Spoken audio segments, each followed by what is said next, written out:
son revers, tel que vous voyez au tableau. Vous trouverez au tableau, à la partie supérieure, je ne sais pas si tout le monde voit, à la partie supérieure, je préfère reprendre ça clairement ici.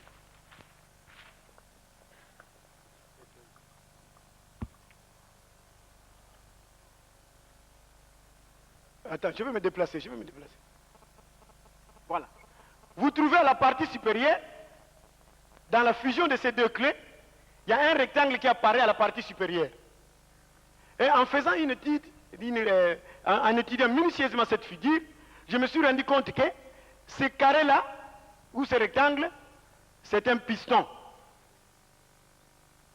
Et le trait ici, c'est la bielle.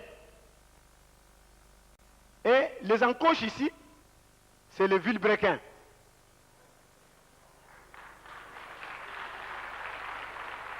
Attendez. Vous n'avez pas encore bien compris. Pour que vous puissiez bien comprendre, puisque je disais que, après la clé du premier temps, vient le clé du deuxième temps. Donc le clé du deuxième temps, c'est la progression des clés du premier temps. Où l'élément postiche a fait un tour de 45 degrés. Là, c'est 0 degré. Et ici, 45 degrés. En faisant la fusion des clés du deuxième temps, vous trouvez ici réellement que le piston qui est assis ici, au point bas, est projeté vers le haut. Et réellement, le piston est relié au vilebrequin par la bielle ici, la tige ici, que nous appelons bielle. Et le vilebrequin avec ses encoches, c'est ça qui fait le mouvement cyclaire continu dans le moteur. Et ce mouvement cyclaire continu provoque le mouvement alternatif va-et-vient au piston. En mécanique, on appelle ceci, le premier temps ici, admission. Et le deuxième temps ici, on appelle ça compression. Admission, c'est quoi? Le piston est assis au point bas après avoir aspiré de l'air frais dans la chambre à combustion. La compression, c'est quoi? Le piston monte en comprimant l'air qui était aspiré au premier temps. Et puis viendra le troisième temps.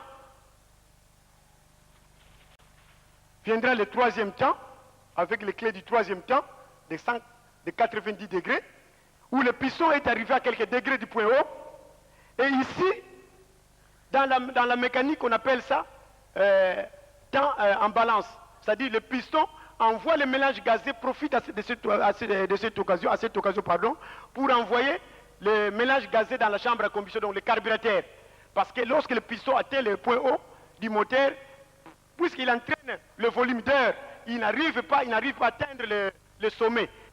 Le carburateur profite pour envoyer le mélange gazé et la bougie lance les étincelles, il y a augmentation du volume d'air dans la chambre à combustion et le piston ne sait plus supporter ce volume d'air, il est chassé vers le bas et il va maintenant attaquer avec les clés du quatrième temps, ce que nous appelons l'échappement.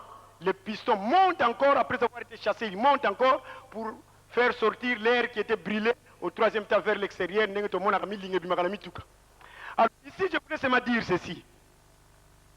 Si nous manquons de savants, c'est parce qu'il nous manquait une base. Les savants ont des écritures secrètes qui sont révélées par leurs ancêtres et les enfants utilisent pour faire des recherches. Mais nous les Noirs, parce que nous n'avons pas une écriture, comment voulez-vous que nos enfants deviennent des savants? Aujourd'hui, grâce à Papa Simon Kimbangu, qui nous a révélé cette écriture, qui va donner à nos enfants les bases de recherche, qui va développer l'esprit créatif,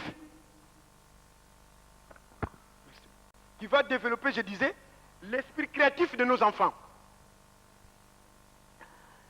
Dans l'art plastique, je voudrais rapidement terminer là parce que je dois respecter les programmes.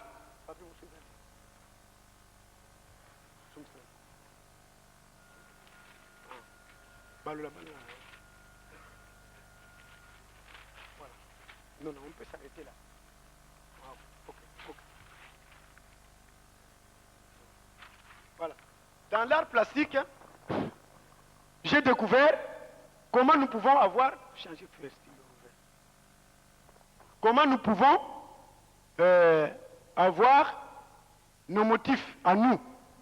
C'est-à-dire, rien qu'avec un élément ici, découvert sur les murs de briques, nous ajoutons un trait, disons graphe, tiré de la grille, toujours, que je viens de vous montrer ici au tableau. Rien qu'avec cette clé, je reprends ça, je fais la rotation suivant le principe de l'optique, je reprends toujours, je passe dans le principe des miroirs, puisqu'il y a toujours deux éléments à la base, 2 et 5, je reprends ça, je fais la rotation, et en faisant la sommation de tout ça, en comptant 1, 2, 3, 4, 5, 6, 7 et 8, vous découvrez que, en prenant la première clé, la deuxième clé, la troisième clé, la quatrième clé, la cinquième clé, en multipliant ces unités les unes aux autres, sixième, la septième, la huitième, nous trouvons qu'il y a un personnage qui apparaît avec ses bras ici, hein, ses pieds en forme de victoire.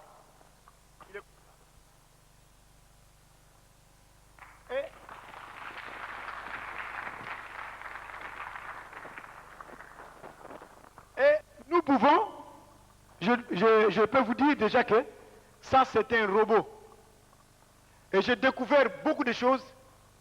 Ce robot peut nous servir dans beaucoup de choses. Et j'ai même demandé un financement pour que nous puissions réaliser ce robot. Et ceux qui viennent de la salle, je vais leur expliquer le travail que va faire ce robot. Pour être bref, parce que vous viendrez dans la salle, ceux qui veulent avoir des éclaircissements sur la mathématique liée à cette écriture, parce qu'il y a aussi la mathématique. Dernièrement, j'ai été invité au CREM, au Centre de recherche pour la mathématique, pour aller montrer le piste de la mathématique de cette écriture. Donc, après la pause, pendant la pause, disons, les gens peuvent passer dans la salle pour visiter, et nous avons des dépliants à vous distribuer. Distingués invités. L'écriture négro-africaine Mandombe, prédite par l'envoyé spécial de Jésus-Christ sur la terre, Papa Simon Kimbangu, de 1921 à nos pères, est aujourd'hui une réalité culturelle et scientifique vivante. Les étapes de la révélation de l'écriture négro-africaine Mandombe doivent nous interpeller et servir de leçons. Car, après plusieurs réflexions et études sur les différents faits, miracles vécus au cours de ces voyages, et la découverte des éléments qui constituent la base de l'écriture Mandombe, nous avons réellement confirmé que c'est Dieu qui nous révèle les choses cachées. Comme le déclare la Bible dans Jérémie 33, verset 3, « Invoque-moi et je te répondrai. Je t'annoncerai de grandes choses, des choses cachées que tu ne connaissais pas. » Chers frères et sœurs, l'exposé d'aujourd'hui sur l'écriture négro-africaine Mandombe a comme objectif d'informer le monde de la mission de Papa Simon Kimbangu, c'est de libérer les peuples opprimés de la terre, et l'écriture négro-africaine Mandombe est un exemple vivant et palpable de cette libération. Car comme le confirment les historiens, l'écriture est à la base de toute civilisation. L'écriture Mandombe qui démarre la civilisation de l'homme noir ayant été révélée par Papa Simon Kimbangu, il ne fait l'ombre d'aucun doute que Papa Simon Kimbangu est notre sauveur. Il reste donc à nous de le mettre au centre de nos préoccupations pour que lui soient adressées des prières et des demandes d'intervention spirituelle à tout moment et en toutes circonstances. Nous qui avons reçu des révélations, nous devons collaborer, guider les autres sur la manière d'entrer en contact avec lui. Parce que Papa Simon Kimbangu, pour entrer avec lui, il faut beaucoup de prières. Je dis bien beaucoup de prières. Et moi, pour avoir cette écriture, j'avais fait 8 mois de prières.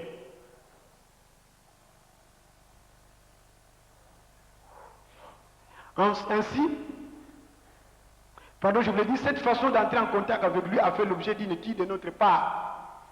Comme disait toujours Papa Mfumambanza, ma casse de ma bondeli.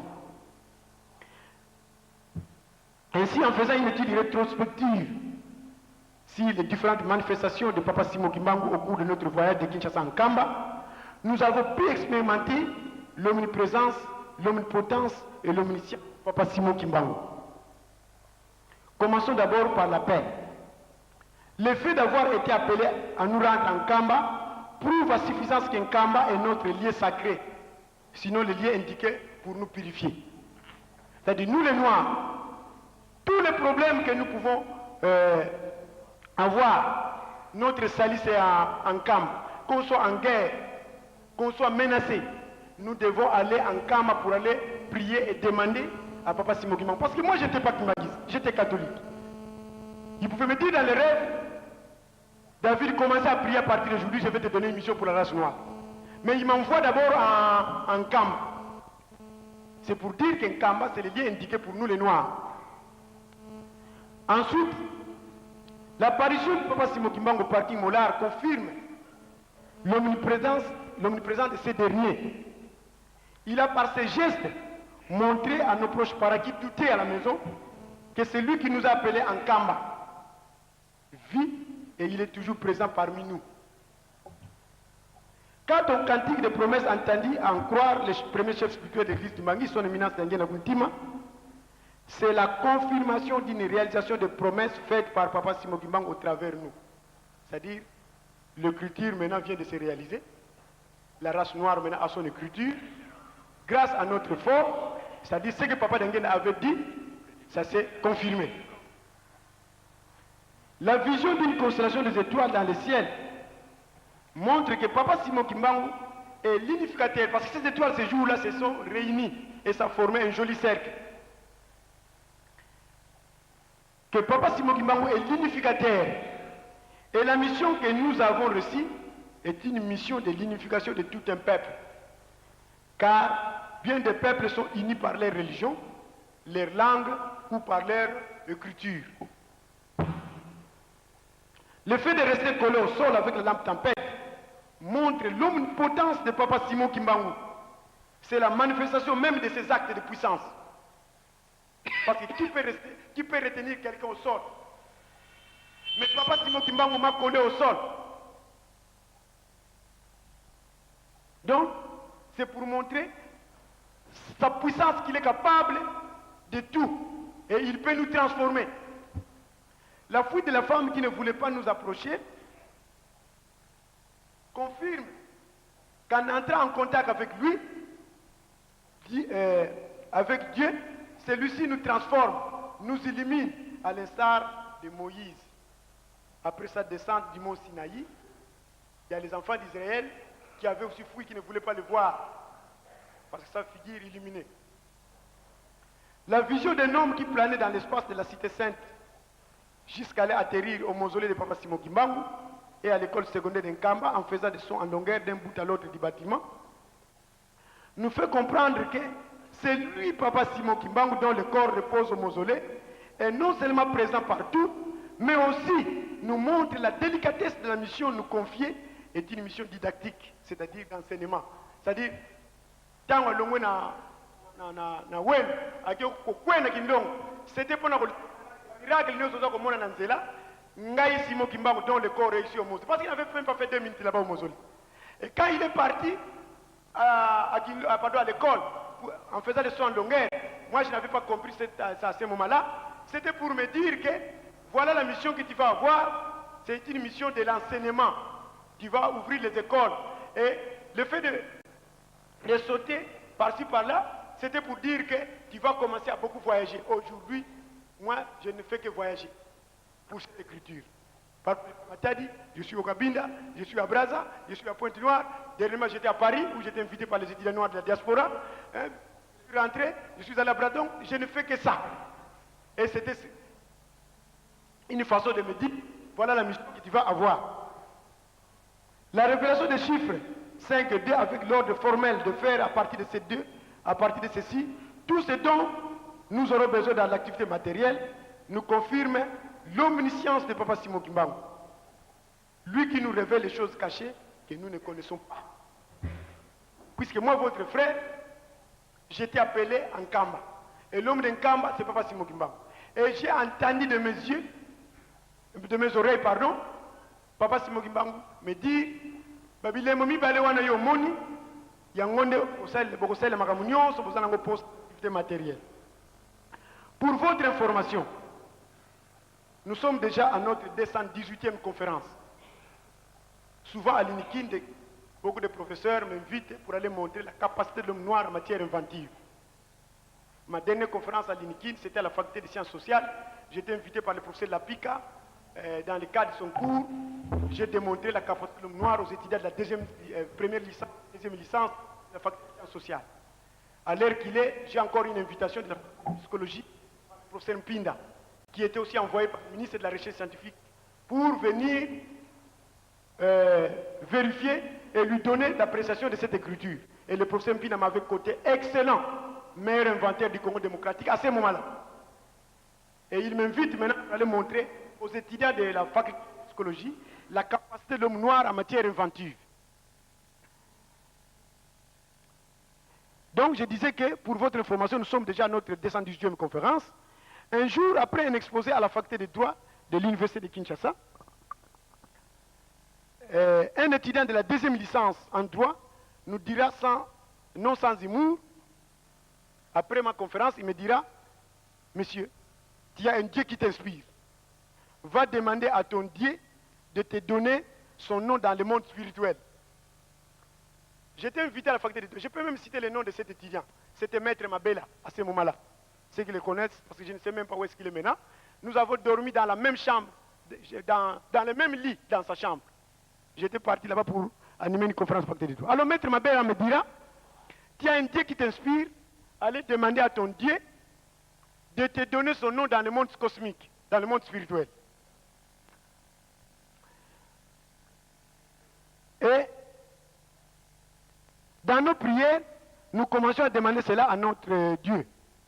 Voilà qu'un jour, nous avons rêvé comme si nous étions en Kamba. Nous avons vu venir vers nous Papa Simon Kimbangu nous disant, ça j'ai vu dans le rêve, je me retrouvais en Kamba, juste disons, devant l'église. Mais à ce moment-là, l'église n'était pas encore là. Il y avait une petite maison, il y avait une boutique là. C'était juste à côté de cette boutique où moi j'étais debout, dans le rêve. J'ai vu venir vers moi Papa Simon Kimbangu, et il m'a dit, Nakubazaï Savo, mon nom, roi de nombre père et impair, le maître des pays en profondeur. J'ai gardé ça.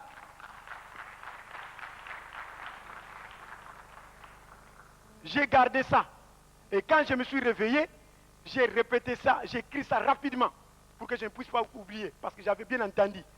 Roi de nombre père et impair, le maître des pays en profondeur.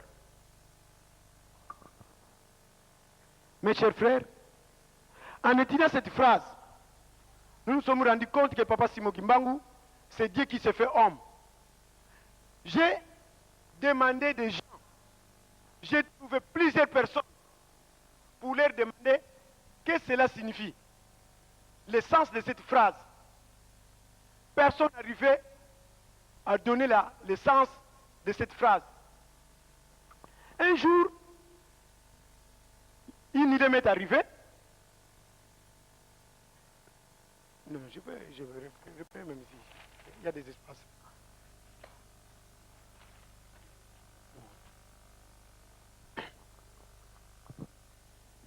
Montez. Ça va ici, c'est bon. J'ai essayé d'écrire ce nom. Il m'a dit, je suis roi de nombre. De nombre, père. Père et impair. Le maître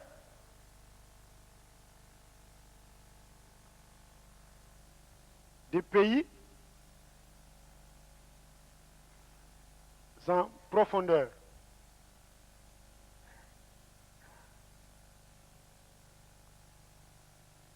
Voilà. Alors, qu'est-ce qui s'est passé? J'ai étudié cette phrase-là moi-même. Je me suis dit, je vais me tenter de compter les lettres de cette phrase. À ma grande surprise, je compte. 1, 2, 3, 4, 5, 6, 7, 8, 9, 10, 11, 12, 13, 14, 15, 16, 17, 18, 19, 20, 21, 22, 23, 24, 25. Il y a une lettre qui manque.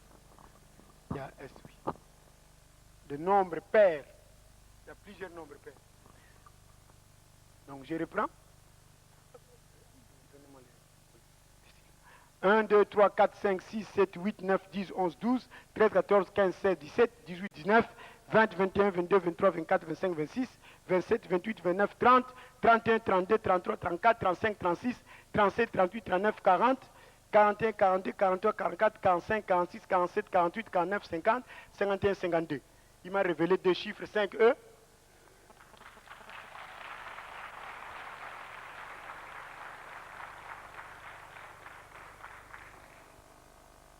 Bon. Comment se fait-il, mes chers frères?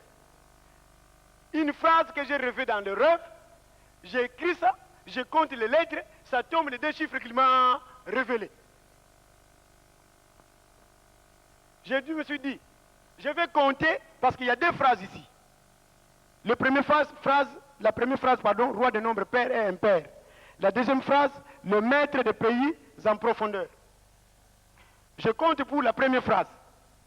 1, 2, 3, 4, 5, 6, 7, 8, 9, 10, 11, 12, 13, 14, 15, 16, 17, 18, 19, 20, 21, 22, 23, 24, 25, 26. Je compte pour la deuxième phrase. 1, 2, le maître des pays en profondeur. 1, 2, 3, 4, 5, 6, 7, 8, 9, 10, 11, 12, 13, 14, 15, 16, 17, 18, 19, 20, 21, 22, 23, 24, 25, 26. Même l'écriture qui m'a révélé est symétrique. 5 dans le miroir devient 2, et 2 devient 5. La phrase qu'il me donne a l'égalité des chiffres. 26, 26. J'essaie de compter le nombre de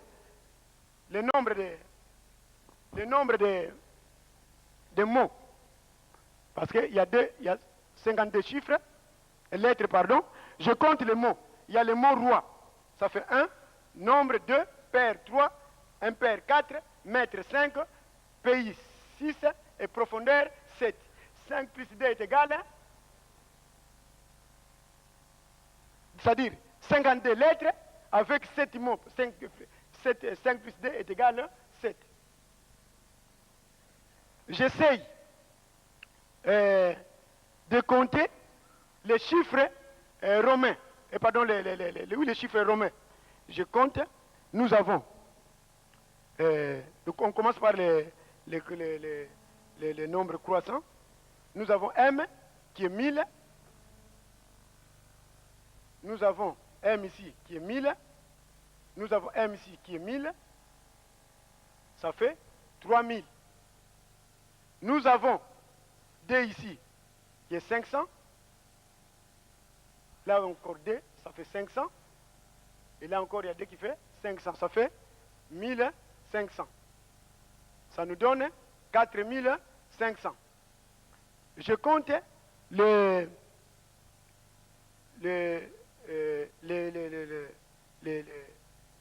5, nous avons d'abord le 1, nous avons un I qui est 1, là il y a encore 1, là il y a encore I qui est 1, là encore I qui est 1, là encore I 1, là encore Y, on peut le remplacer tout par 1, et puis, oui, V on le remplace par 5. Nous comptons, nous avons plus 5, ça fait 4555. Plus 1, ça fait 1, 2, 3, 4, 5, 6. Plus 6, ça fait 4511, oui. Oui. Oui, il y a... Passer à la conclusion. Bon, donc, d'accord. Donc 4 plus 9, j'ai commis une erreur quelque part. Passer à la conclusion. Ah oui, oui, pardon, il y a 50 qui manquaient. Elle, c'est 50. Oui, oui. Il y a 50 qui manquaient. Donc, plus 50, 4511, plus 50, je vais terminer bientôt. Ça fait 4561. Et ce qui ferait 4 plus 5, 9, 9 plus 6, 15, 15 plus 1, 16, et 1 plus 6 est égal à 7. Donc, le tout tombe toujours à la fin, le chiffre est 7. Je suis allé trouver des théologiens. J'avais même trouvé le professeur Ngwapisi pour dire, mais pourquoi à la fin toujours il y a un chiffre 7? Il m'a dit, c'est la preuve que c'est Dieu. Voilà mes chers frères, pour terminer, je voudrais vous dire seulement ceci. Comparativement à la Sainte Vierge Marie qui est apparue à Lourdes pendant 18 jours à une jeune fille de 12 ans, répondant au nom de Bernadette et avait dit,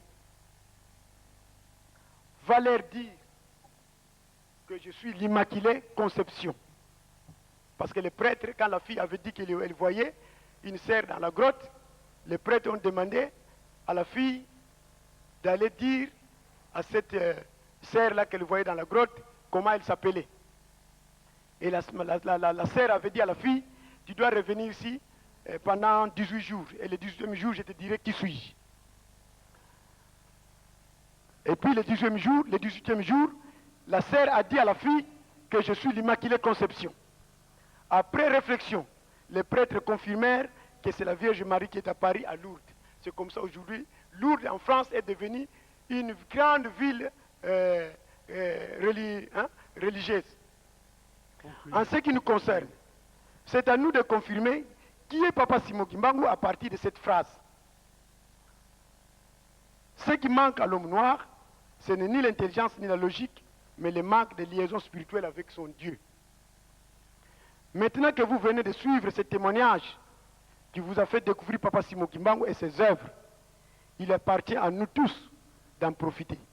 Le Kriti Mandombe permet maintenant à chaque personne de comprendre la richesse africaine à travers sa spiritualité, sa science et son génie créateur. Pour terminer, mes chers frères et sœurs, comme maintenant nous avons notre culture, nous devons lutter pour qu'un jour nous puissions apprendre et nous exprimer dans nos langues et notre propre culture. Car il n'y a aucun peuple qui est déjà développé au monde ou en voie de développement qui utilise une langue ou une écriture d'emprunt. Nous savons que c'est difficile, mais comme disent les écrivains, la lutte continue et la victoire est certaine. Je vous remercie. Merci. Merci beaucoup. Merci. Merci.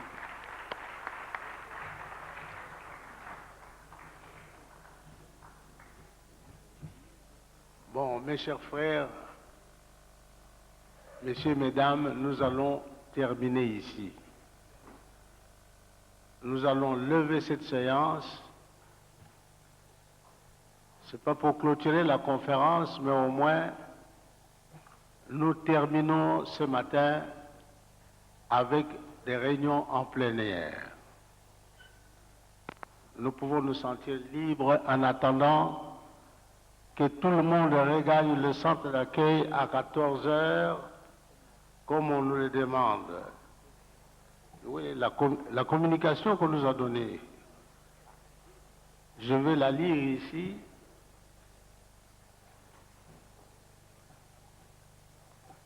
Oui. Où est cette communication? Ah, oui.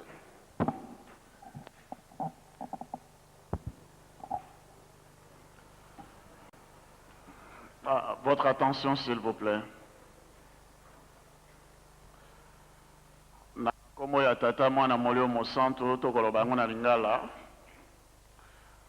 particulièrement na bandeko banso oyo batikali na kati na bandako lokola tozali en direct na télévision. Clôture ekosalama, séance à clôture ekosalama na amphithéâtre te, mais ekosalama kuna na tribune esika ouverture et salamaki.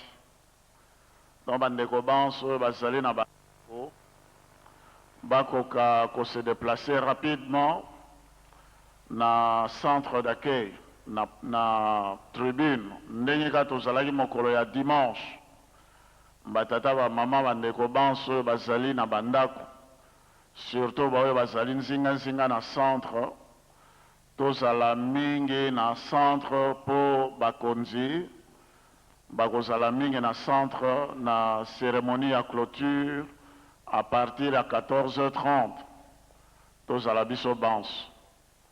Donc ce que tosilisi awa tokozwaka mwa repos moke na baoyo tozali awa na centre na amphithéâtre mwa repos moke e tokomi bongisa mpo na cérémonie ya clôture ekobanda à partir ya 14h30 ya mibale tozali na esengo mingi na ntina na conférence mais comité d'organisation na bandeko mosusu tobongisaki bilamba oyo toza komona ya conférence ezali kuna na kiosque de vente na baprix ya se ekozala kitoko mingi moto na moto aparticipaki na conférence azala na mwa souvenir ta polo ta mwa elamba oyo ekozala na ye te akende na yango na esika ya auti ezali nango ka mwa talo moke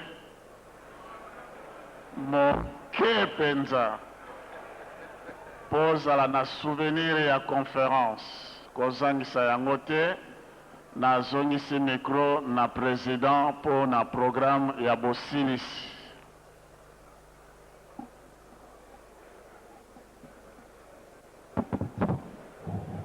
Je crois qu'on peut demander un chant. On fait la prière, un chant.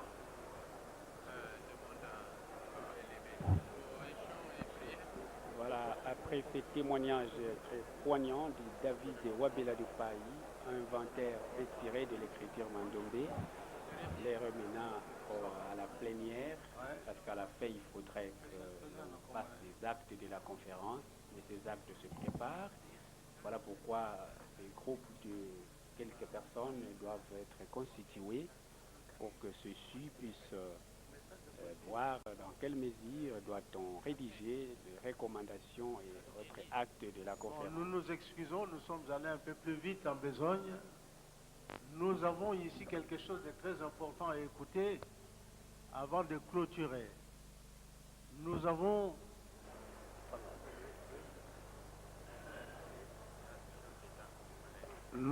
au sein de notre conférence ici le conseiller spécial du président de la République, son Excellence Denis Sassou Nguesso, conseiller spécial de la présidence, donc qui est avec nous ici, de Brazzaville, et il a un petit message à nous donner, comme message de fin de la conférence, certainement qui va nous fortifier avant de clôturer définitivement et sortir à l'extérieur. Son Excellence, nous vous demandons de passer pour donner votre message.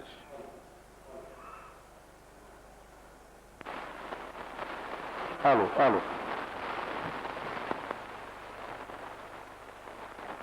Un peu de patience donc, pour écouter son Excellence.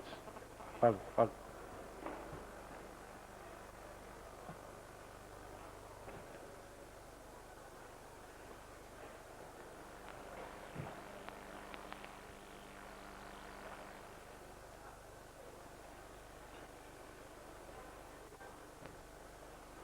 Frères et sœurs, mesdames, messieurs,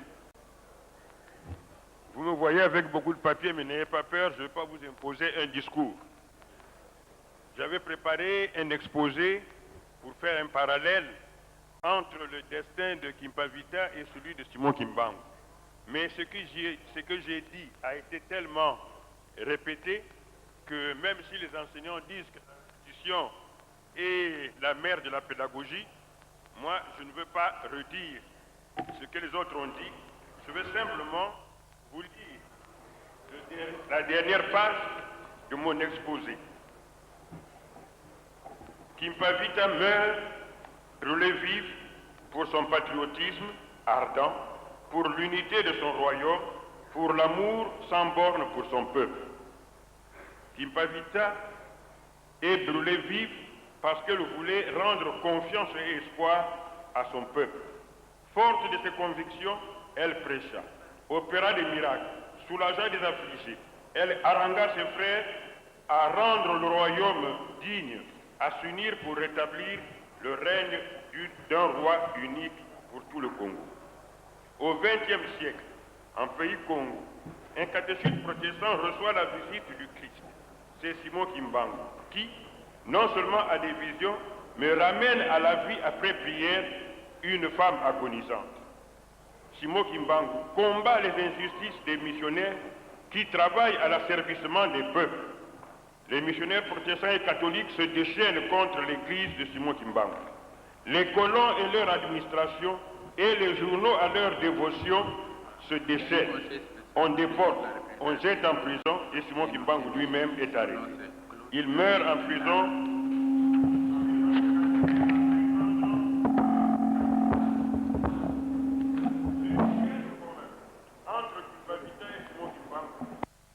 C'est que leur église a reçu la haine des églises d'Europe qui ne voient dans les églises africaines que de la xénophobie. L'autre point commun, c'est que Kimpavita et Simon Kimbangu ont compris que la libération politique et économique a comme prélude et comme préalable la libération spirituelle et culturelle. Et cette libération culturelle et spirituelle a un but, la libération intégrale de l'homme noir longtemps chosifié. Le moyen, c'est la conscientisation des peuples que les esprits malins appellent la populace, alors que ce sont les peuples qui sont les maîtres de l'édification. L'instrument, l'arme de cette libération, c'est le message de Simon Kimbangu qui reproduit et prolonge celui de Kimpavita. Cependant, ce message s'adresse bien sûr aux Kimbanguistes, mais il s'adresse aussi au-delà de ceux-ci pour atteindre tous les peuples noirs et tous les peuples du monde. Cela vous fait donc obligation de diffuser dans le monde entier ce message. Il y en a qui ne le recevront pas du premier coup, mais il faudra insister. Simon Kimbangu, en tant qu'envoyé de Jésus-Christ, ne peut pas appartenir aux seuls adeptes de son Église et au seul peuple noir. De même, Jésus n'appartient pas aux Juifs, qui n'ont d'ailleurs pas reconnu en lui le Messie. Jésus appartient aux chrétiens, à tous les chrétiens, adventistes, pentecôtistes, méthodistes, baptistes et catholiques. Il appartient aussi aux musulmans, il appartient aux bouddhistes et aux hindouistes pour qui il est un grand maître. Donc ne confisquons pas Kimbangu, il appartient au genre humain tout entier. Et merci beaucoup pour m'avoir invité à cette conférence où j'ai appris et découvert ce qu'était Simon Kimbangu. Simon Kimbangu tel qu'il était, tel qu'il est et tel qu'il sera. Je vous remercie.